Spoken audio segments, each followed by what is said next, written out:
House of the Dragon, Season 2, Episode 8, the finale of the Season 2.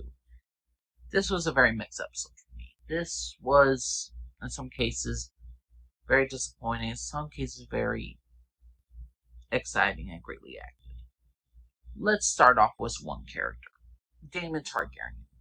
Damon Targaryen, for some odd reason, still believes the army that Oscar Tully got, who swore for Rhaenyra, still believes this is his army. It ain't until Alice Rivers goes to him in his bed and takes him to the tree so he can experience a vision in order to side with Rhaenyra. What would happen with all the character progression of Damon's character, of all his visions and all this stuff? I expected more character growth, like him to actually turn around, not because he had to have a vision of the future, but no, he literally had to get visions of the future just to side with Rhaenyra. It astounds me the level of bullshit with this character. If people want to tell me that this character and Rhaenyra are soulmates and he loves her unconditionally, no. He needed to get haunted by ghosts and his conscience needed to be totally attacked in order for him to side with Rhaenyra. But now you add this fact that he needs a vision of the future in order to side with her, or to actually join her. It's just kind of erases what was the whole arc of Damon's character in this entire season. I know a lot of people say that Damon's Targaryen character was ruined in season, from season 1 to season 2. They say season 2 completely wasted him. My personal opinion, Damon's always been a manipulator, a groomer, and a straight up evil psychopath. The thing is also with Damon's character, he has always been the same. He's always taken losses. He was disinherited by the King V in episode 1. Episode 3, he's barely winning a war in the Stepstones. He had to do a kamikaze run to win. Then he's kicked out by his brother the King after he tried to ruin Rhaenyra's reputation. Couldn't marry her. And he continues taking L's because he cannot get an army for her. So the fact is, they changed this entire thing of Damon's character progression, of him going through all this, the last vision he should have had was King Viserys telling his brother, is this still worth it, Damon? And this episode really should have been about Damon siding with Rhaenyra. But he sided with her after he got visions. Stupid. And what? Do we need to see more of the upcoming war of Game of Thrones Season 8? Do we really need to see that? Oh yes, Dany saved the entire realm with the Targaryen prince. Actually, it was Arya Stark. We don't need to address Season 8. You don't need to have a vision of this stuff. You should end it with King Viserys in the previous episode, and Damon should have just been on Rhaenyra's side. If anything, you could have had a little story arc of that traitor that wanted to kneel before Damon and all that stuff, and Damon should have killed him in order to side with Rhaenyra. But no, they don't do that. Ignore it. Another character that's kind of getting assassinated, Helena Targaryen. Helena doesn't want to go to war. Aemon wants her to. She basically spoils the entire show. She basically spoils how Aemon's gonna die. Aemon's gonna die. Aegon will be sitting on a wooden throne. He's gonna be king again. So we're spoiled with that. And then we're also, but the thing is though, wasn't Helena always dreamed not so specific? It was not so specific about all her dreams. What happened? She suddenly got her powers in control. Now she could suddenly control everything. She knew about certain things. They were always cryptic messages, but now she's suddenly very clear about what she sees.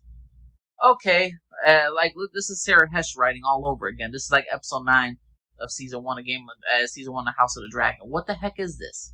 Helena's suddenly in control of all her memories, not of her memories, of her visions. I'm sorry, no, you're not getting with this. And then what? Alison's character? I refuse to believe this is the same character from season 1.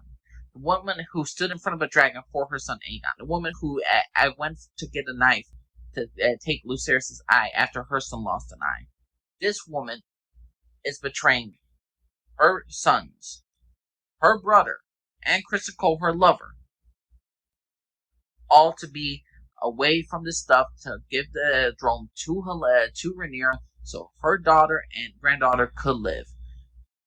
She betrays, and she even accepts the death of her son Aegon. If Rhaenyra comes in, she must behead Aegon. Alison agrees to it. How is this the same character from season 1? I will never know. Apparently, and she also wanted Rhaenyra to come with her.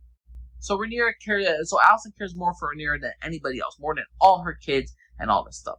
You know that little thing where they had Rhaenyra kissing the White Worm girl?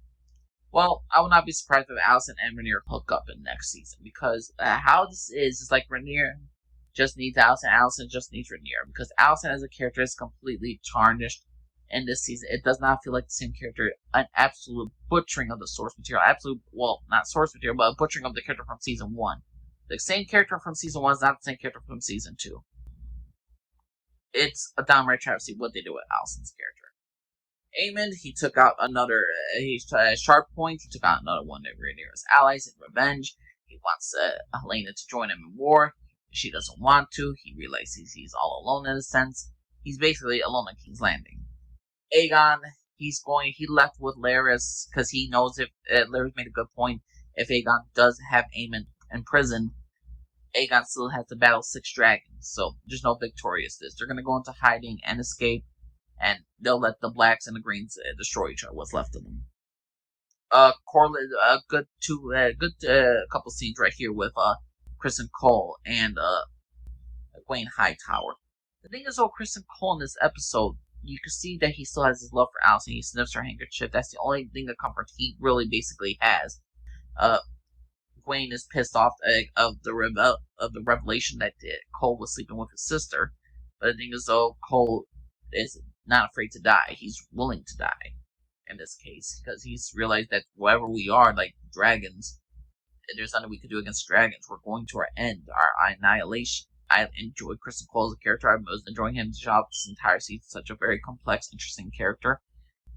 People say he's the most hated. I'm like, I'm sorry. To me, Damon's so much worse as a person, as a human being. And Cole as a character was very intriguing in this episode. And him and Egwene do have like a good friendship slowly forming. So I like Cole as a character. Now, other than that, we also got Allan of Hall. It's Allan of Hall. He finally confronts his father Corlys after so many years of not meeting him. He finally confronts the rage that's inside of him. He always just been nodding his head, yes, my lord, and all this stuff. But when he sees like, oh, you're trying to help me. Now you're trying to help me. After all the years, you didn't see me. After all the years, me and my brother went hungry and all that stuff, where I had to work at all my life, how to be ashamed and not to have a father in my life.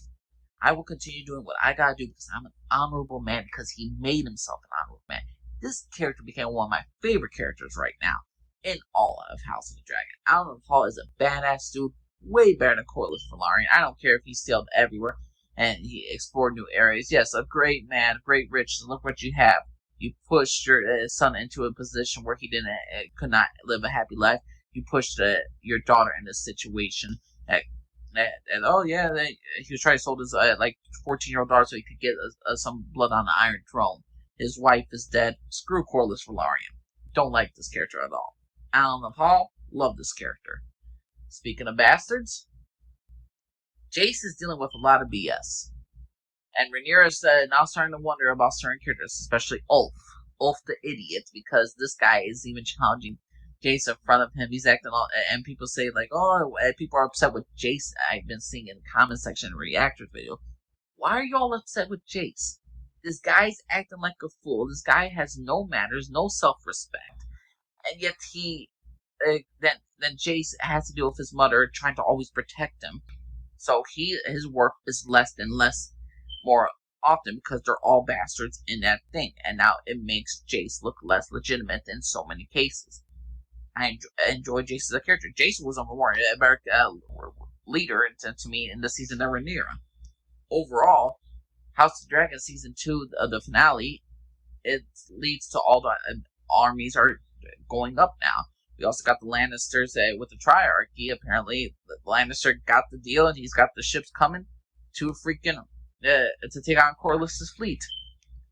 Overall, this entire season, I will have a separate video, a real in-depth review of this entire season, of how it failed and how it was good in some cases. The acting was phenomenal, but certain parts of the story, even though it only had 8 episodes, was still pretty good.